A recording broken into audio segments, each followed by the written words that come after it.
Isang mapagpalang araw po sa ating lahat. Ngayon po ay Agosto 1, Sabado, ika-17 linggo sa karaniwang panahon. Ang unang pagbasa po natin ngayon ay hango sa sulat ni Jeremiah 26:11, 16 hanggang 24. Ang ebanghelyo po natin ngayon ay hango sa sulat ni San Mateo 14:1 hanggang 12.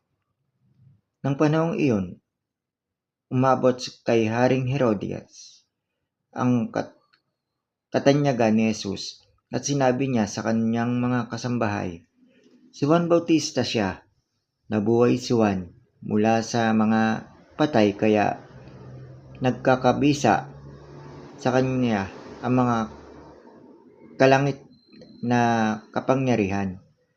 Si Herodes ang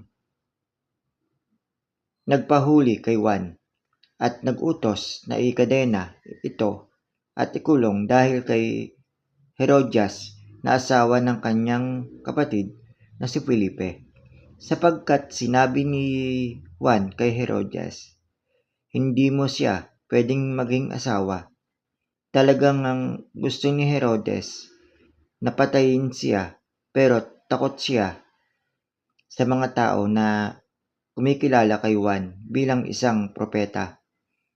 Kaarawan ni Herodes at nagsasayaw ang anak na babae ni Herodias at nasiyahan si Herodes sa kanila kaya sinumpaan niya na isang pangako na ibibigay sa kanya ang anumang hingin niya at sinabi ng babae ayon sa turo ng kaniyang ina, ibigay mo rito sa akin ang ulo ni Juan Bautista sa isang bandehado.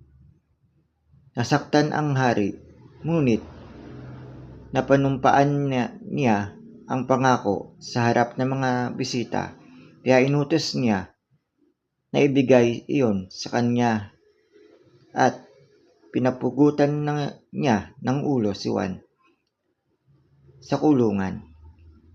Inilagay sa isang plato ang kanyang ulo at binigay sa babae at dinala ito ng babae sa kanyang ina.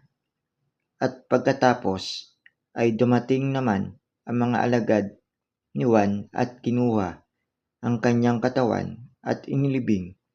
At pagkatapos ay ibinalita ito kay Jesus.